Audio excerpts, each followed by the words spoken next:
On this video, we are going to look at estimating a population proportion. So now, the first thing that we are going to talk about is what's meant by the term point estimate. And this represents a single value used to estimate a population parameter.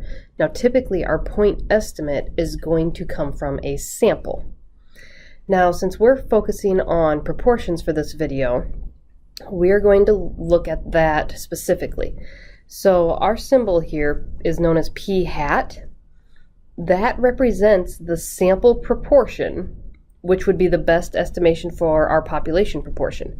Now, if we're talking about our population proportion, notice we just have a regular p here.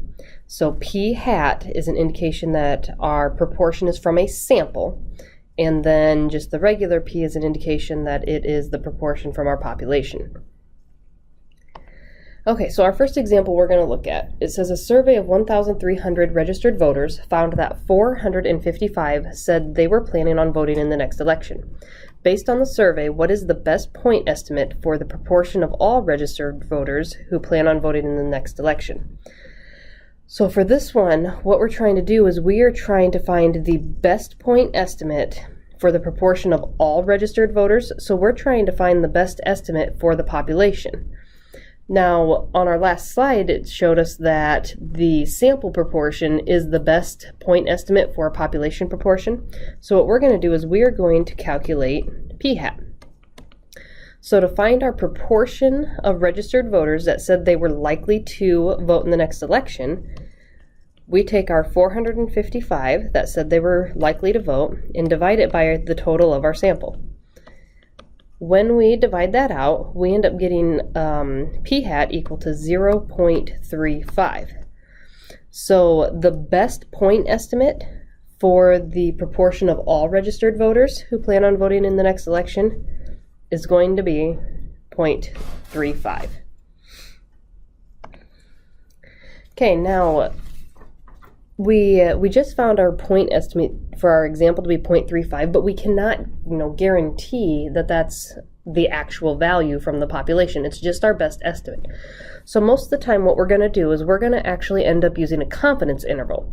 And what a confidence interval is it's a range of values that's used to estimate the true value of a population parameter. So as opposed to just saying this is the one specific value, we're actually going to give ourselves a little bit of a cushion, and we're going to use a range of values. Now the confidence level, that is often determined by the researcher.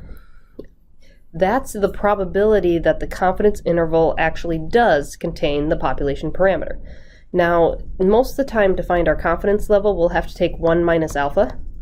And alpha is the same alpha we've seen frequently, and it's going to often be referred to as our significance level. So either the researcher will decide their significance level, which will then in turn determine our confidence level, or for a lot of the textbook type problems that you'll be working, alpha will be given to you, and then you can determine your confidence level from that. So we're going to look at how do we compute the confidence interval for the example we just did. Now, before we do that, I'm going to tell you that we're going to use an alpha of 0.05. So our significance level is going to be 0.05 because we're going to need that as we go through here. So the first thing we have to do is we have to check our requirements. And we have 3 main requirements that we have to look for. The first thing is we want to make sure that we used a simple random sample. And then the conditions for a binomial distribution are met. So we want to make sure that there's only 2 options, success or failure, that the trials are independent of each other, and that the probability from one trial to the next trial doesn't change. For our example, we are going to have to make some assumptions. So for the first part here, we're going to have to assume that the 1,300 people that we sampled was from a simple random sample. We don't have any other information to indicate that it wasn't. So we are going to make that assumption there. Now the conditions for a binomial distribution. So our problem was dealing with, are you planning on voting or not? So we do only have two outcomes. They either said yes, they were planning on voting, or no, they were not. We have to make the assumption that every single trial was independent from the next one. So that's kind of similar to the assumption we're making that it's a simple random sample. And then we are also going to make the assumption that the probability wouldn't have changed from one person to the next person. Okay, then our third requirement is that there are at least 5 successes and at least 5 failures. And this one is what's going to allow us to use a normal distribution. So for us, we had 455 people that said yes, they were going to vote. And then since we had 1,300 individuals in our entire sample, that leaves us with 845 that said no, they were not planning on voting. So we definitely have way more than the 5 successes and the 5 failures that we would need. So once we have all of our requirements, then what we're going to do is we're going to first find our critical values. Now, because we are using a normal distribution, we want to start by sketching our curve. And this will be the way that you start your confidence intervals for all of these. And then, since a confidence interval is a range of values, we're actually going to be working with 2 cutoffs here, and we're actually going to have 2 critical values.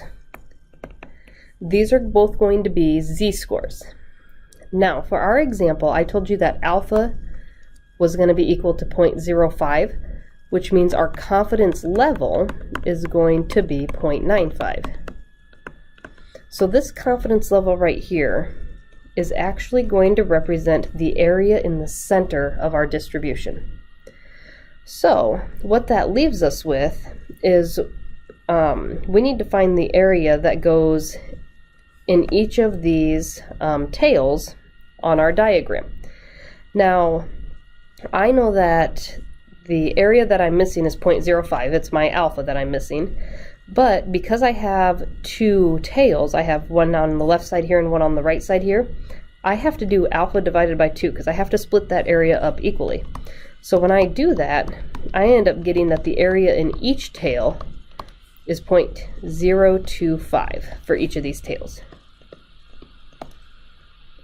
Now once I have that all figured out, now I can go and look at my standard table for a normal distribution, and I can find my z-scores. So I find my z-scores to be negative 1.96 and 1.96. Now, because we're doing a confidence interval, these will actually always be symmetrical values, so one will be positive, one will be negative. So once you find one of them, you actually can just take the opposite and have your second one too. Now this positive one is actually going to be the one that we're going to use. When we are working with confidence intervals, we're going to change our notation slightly. We're not just going to call this plain z anymore. We're actually going to call it z alpha divided by 2. And the alpha divided by 2 notation here is an indication of the area to the right of the z-score. Okay, that's going to throw some people off there because our table is typically in areas to the left. But when we use this particular notation, the alpha divided by 2 represents the area to the right.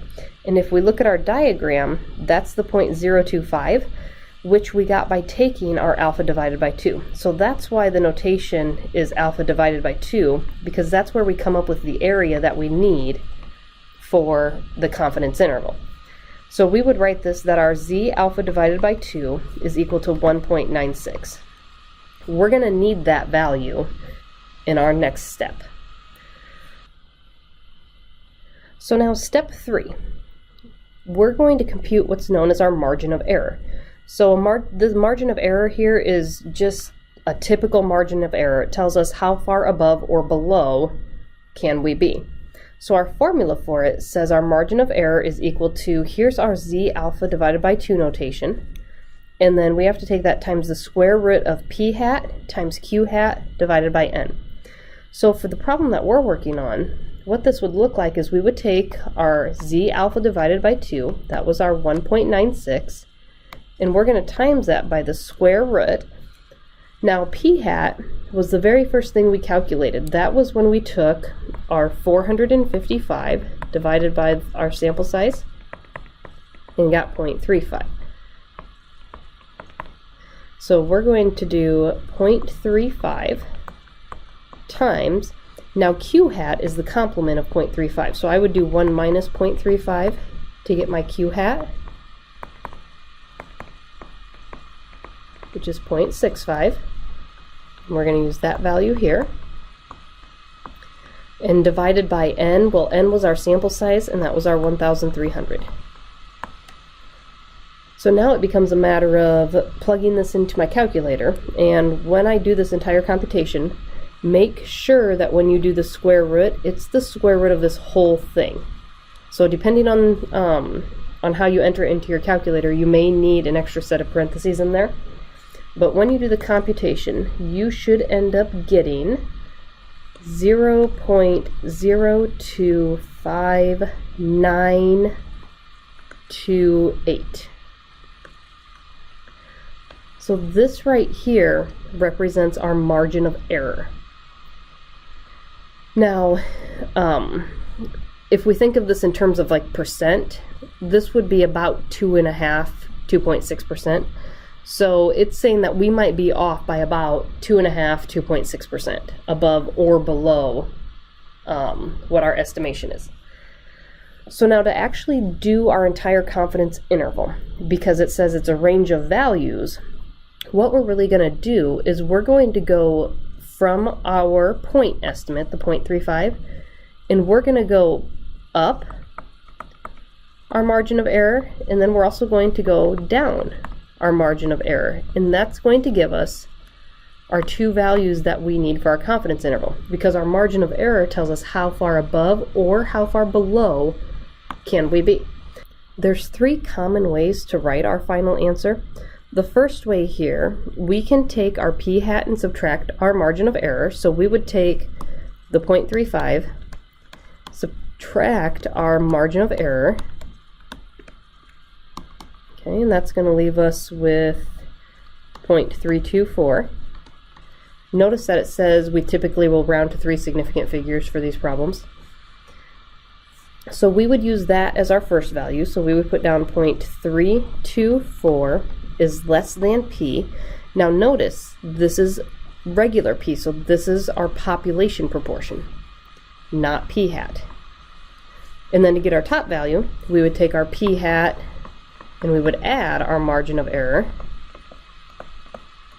and then round your answer to 3 significant figures. So we get 0.376. And this would be one way to write our final answer. So what this is telling us is that our population proportion of individuals that are likely to vote in the next election is going to be between 0.324 and 0.376. Now that's not our full interpretation. We will do that on the next screen. But that's kind of what this is saying, is that our population proportion falls between these two values. Now the second way that we can write it, we can also write it as p hat, so our 0.35, plus or minus our margin of error. And we could just leave our answer like that. Our third way that we could write it is, instead of using the less than symbols that we have up here, we could just put our computed values, so the 0.324, and then a comma, and then 0.376, and then put that inside parentheses. This is probably my least favorite way to do it, just because sometimes people will get it confused with an ordered pair. So I will typically do one of the top two, but this third way is also an option that you might see.